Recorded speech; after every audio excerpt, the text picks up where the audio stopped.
Hello student, তোমরা কেমন আছো? আশা করি তোমরা সবাই ভালো আছো। প্রতাপ একাডেমি কোচিং পরিবারে তোমাদেরকে সকলকেই স্বাগত।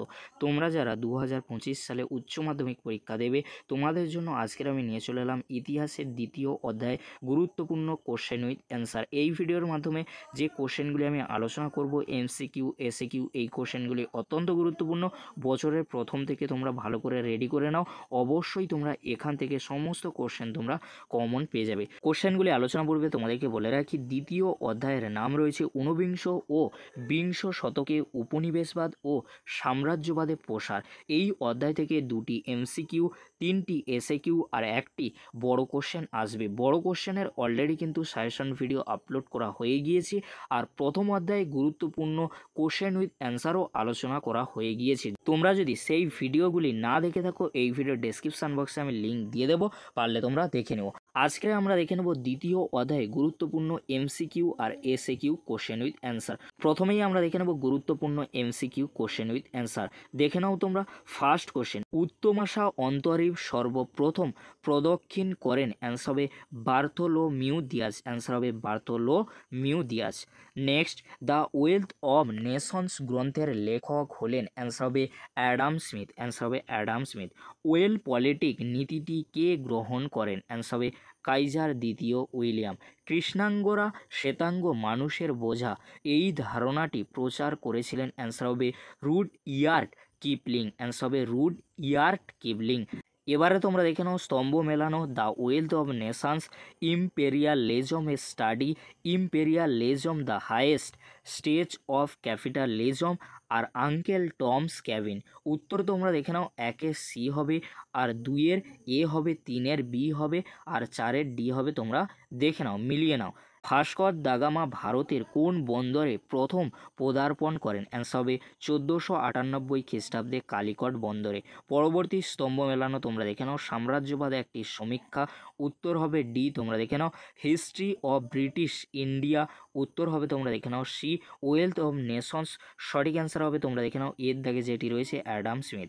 আর 4 নম্বরে যেটি রয়েছে তোমরা দেখে নাও সাম্রাজ্যবাদ পুঁজিবাদের সর্বোচ্চ স্তর। অ্যান্সার হবে VI লেনিন। তারপরের কোশ্চেন কি রয়েছে তোমরা দেখে নাও, যে নীতির মাধ্যমে কোনো শক্তিশালী দেশ অন্যান্য দেশে শাসন কায়েম করে তাকে কি বলে? অ্যান্সার হবে সাম্রাজ্যবাদ। পর্তুগিজরা ব্ল্যাক গোল্ড বলতো গোলমরিচকে। অ্যান্সার হবে গোলমরিচকে। Imperialism the highest stage of capitalism গ্রন্থের লেখককে? অ্যান্সার হবে লেলিন। অ্যান্সার হবে লেলিন। ইন্দোনেশিয়ায় উপনিবেশ স্থাপন করে কারা? অ্যান্সার হবে ওলন্দাজরা। সিমনো শেকির সন্ধি স্বাক্ষরিত হয় কত খ্রিস্টাব্দে? 1895 খ্রিস্টাব্দে। ইয়ান্দাবু সন্ধি স্বাক্ষরিত হয় 1826 খ্রিস্টাব্দে। সগৌলির সন্ধি স্বাক্ষরিত হয় 1816 খ্রিস্টাব্দে। মার্কেন্টাইল বাদ কথাটি ব্যবহার করেন কি? Adam Smith. নানকিংয়ের চুক্তি স্বাক্ষরিত হয়েছিল 1842 খ্রিস্টাব্দে।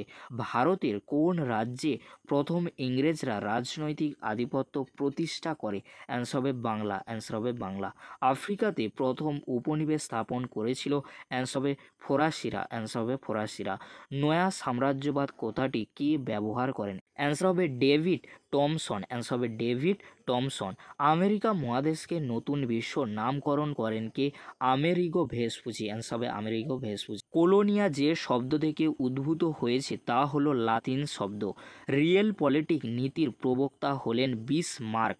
কোন দেশের বর্তমান নাম মায়ানমার? ব্রহ্মদেশ। শিল্প বিপ্লব সর্বপ্রথম সংগঠিত হয়? অ্যান্সার হবে ইংল্যান্ডে। অ্যান্সার হবে ইংল্যান্ডে। উদীয়মান সূর্যের দেশ কোনটি? অ্যান্সার হবে জাপান। কোন ইউরোপীয় দেশ চীনের সঙ্গে প্রথম ব্যবসায়িক সম্পর্ক গড়ে তুলেছিল? পর্তুগাল চীনের সঙ্গে প্রথম ব্যবসায়িক সম্পর্ক গড়ে তুলেছিল। বৈদেশিক বাণিজ্যের জন্য চীনের কোন দুটি বন্দর সীমাবদ্ধ ছিল? চীনের ক্যান্টন ও মেকাও বন্দর দুটি বৈদেশিক বাণিজ্যের জন্য সীমাবদ্ধ ছিল। চীনে কোন বছর আফিম আমদানি বন্ধ হয়? 1839 খ্রিস্টাব্দে।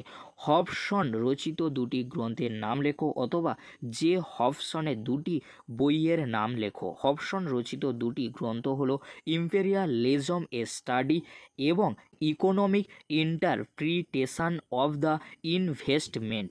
এবারে তোমরা দেখে নাও এসএকিউ কোশ্চেন উইথ অ্যান্সার, যে কোশ্চেনগুলি এক্সামে আসার সম্ভাবনা প্রবল রয়েছে। বাণিজ্যিক মূলধন কাকে বলে? যে পুঁজি উৎপাদনের পরিবর্তে শুধুমাত্র ব্যবসা বাণিজ্য চালানোর জন্য ব্যবহার করা হয় তাকে বাণিজ্যিক পুঁজি বলে। ব্যবসায় অতিরিক্ত মুনাফা লাভ করেই এই ধরনের পুঁজি বৃদ্ধি করা সম্ভব। জে এ হবসনের বইটির নাম লেখো। জে এ হবসনের বইটির নাম হলো ইম্পেরিয়ালিজম এ স্টাডি। হিলফার্ডিং এর বইটির নাম লেখো। অ্যান্সার হবে ফাইন্যান্স ক্যাপিটাল। অ্যান্সার হবে ফাইন্যান্স ক্যাপিটাল। আমেরিকা মহাদেশ কে আবিষ্কার করেন? 1492 খ্রিস্টাব্দে ক্রিস্টোফার কলম্বাস আমেরিকা মহাদেশ আবিষ্কার করেন। ভারতের কোন কোন স্থানে পর্তুগিজ বাণিজ্য কুঠি ছিল?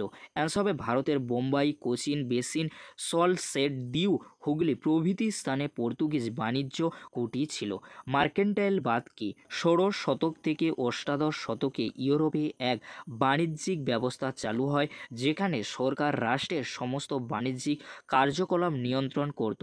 এই ব্যবস্থায় দেশের রপ্তানি সর্বদা দেশের আমদানির পরিমাণের থেকে বেশি হতো। এটি মার্কেন্টাইলবাদ নামে পরিচিত। 1612 খ্রিস্টাব্দে ভারতের কোথায় প্রথম ইংরেজ বাণিজ্য কেন্দ্র স্থাপিত হয়? 1612 খ্রিস্টাব্দে ভারতের পশ্চিম উপকূলে সুরাট বাণিজ্য বন্দরে প্রথম ইংরেজ বাণিজ্য কেন্দ্র স্থাপিত হয়। সোশ্যাল ডারউইনবাদের প্রবক্তা কে? সোশ্যাল ডারউইনবাদের প্রবক্তা হলেন হারবার্ট স্পেন্সার। অ্যান্সার হবে হারবার্ট স্পেন্সার। শ্বেতাঙ্গদের বোঝা বলতে কী বোঝানো হয়?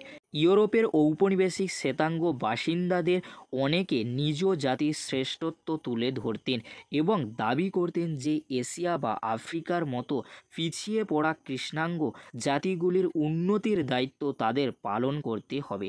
শ্বেতাঙ্গদের এই মানসিকতাকে কবি রুডইয়ার্ড কিপলিং শ্বেতাঙ্গদের বোঝা বলে অভিহিত করেছেন।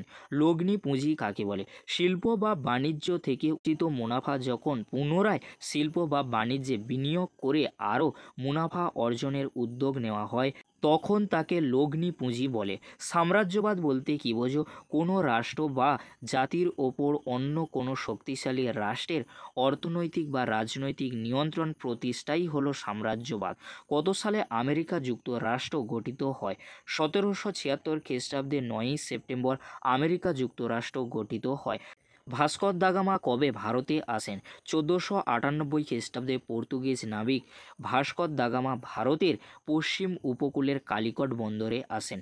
কোন দেশ মশলা দ্বীপপুঞ্জ নামে বিখ্যাত ছিল? ইন্দোনেশিয়ার মালুক্কু দ্বীপপুঞ্জ মশলা দ্বীপপুঞ্জ নামে পরিচিত।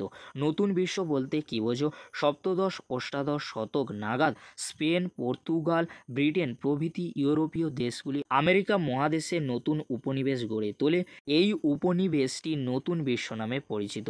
কোন মার্কিন সেনাপতি সর্বপ্রথম জাপানে পদার্পণ করেন? অ্যান্সার হবে মার্কিন সেনাপতি কমোডর পেরি সর্বপ্রথম জাপানে পদার্পণ করেন। বাণিজ্যিক পুঁজি কাকে বলে? উৎপাদনের জন্য নয়, কেবলমাত্র ব্যবসা বাণিজ্য পরিচালনার জন্য যে পুঁজি কাজে লাগানো হয় সেটাই বাণিজ্যিক পুঁজি। ব্যবসায় বাড়তি লাভ হলে এই ধরনের পুঁজি বাড়ানো সম্ভব। উপনিবেশবাদের অর্থ কী? কলোনিয়ালিজম বা উপনিবেশবাদ শব্দের উৎস লাতিন শব্দ কলোনিয়া, এর অর্থ হলো বিশাল সম্পত্তি বা এস্টেট। আফ্রিকাকে কেন বলা হয় অন্ধকার আচ্ছন্ন মহাদেশ? 19 শতকের মধ্যভাগের আগে পর্যন্ত আফ্রিকার অধিকাংশ অঞ্চলই ইউরোপের মানুষের কাছে অচেনা ও অনাবিষ্কৃত ছিল, তাই একে বলা হতো অন্ধকার আচ্ছন্ন মহাদেশ। কোন সময়কাল নব সাম্রাজ্যবাদের যুগ বলে পরিচিত? 1870 থেকে 1914 মধ্যবর্তী পর্যায়ে নব সাম্রাজ্যবাদের যুগ হিসেবে পরিচিত। কোন কোন অঞ্চল নিয়ে ইস্ট ইন্ডিয়া বা ইস্ট ইন্ডিজ গঠিত হয়? জাভা, সুমাত্রা, বালি ও বোর্নিও দ্বীপপুঞ্জ নিয়ে গঠিত হয়। ক্যাপ্টেন কুক কোন কোন দেশ আবিষ্কার করেন? হাওয়াই দ্বীপপুঞ্জ, নিউজিল্যান্ড, অস্ট্রেলিয়া ইত্যাদি দেশ আবিষ্কার করেন ক্যাপ্টেন কুক। কার নেতৃত্বে কবে বার্লিন চুক্তি স্বাক্ষরিত হয়?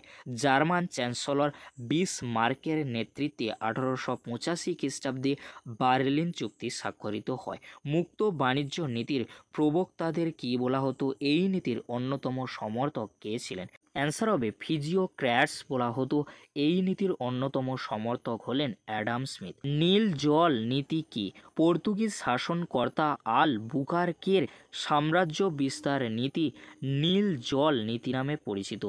এশিয়ার কোন দেশ বিদেশি বণিকদের বিরুদ্ধে প্রথম পদক্ষেপ গ্রহণ করে? অ্যান্সার হবে চীন। অ্যান্সার হবে চীন। ভিডিওটি শেষ করবার পূর্বে তোমাদেরকে বলে রাখি, আমি 3টি ইম্পর্টেন্ট কোশ্চেন বলবো, সেই 3টি কোশ্চেনের উত্তর তোমরা কমেন্ট করে জানাবে। 1 নম্বর কোশ্চেন, কবে কেন প্রথম তাইপিং বিদ্রোহ শুরু হয়? 2 নম্বর কোশ্চেন, আজটেক সভ্যতা ধ্বংস করেন কে? 3 নম্বর কোশ্চেন, ইনকা সভ্যতা ধ্বংস করেন কে? এই 3টি কোশ্চেনের উত্তর তোমরা কমেন্ট করে জানাবে। আজকের যদি ভিডিওটি হেল্পফুল হয়ে থাকে অবশ্যই বন্ধুদের মাঝে বেশি বেশি করে শেয়ার করে দিও। আজকের এতটুকু, পরবর্তীতে তোমাদের জন্য খুব তাড়াতাড়ি পরবর্তী চ্যাপ্টারে MCQ SAQ কোশ্চেন উইথ অ্যান্সারে নিয়ে চলে আসবো। ভিডিওটি দেখার জন্য তোমাদেরকে অসংখ্য ধন্যবাদ।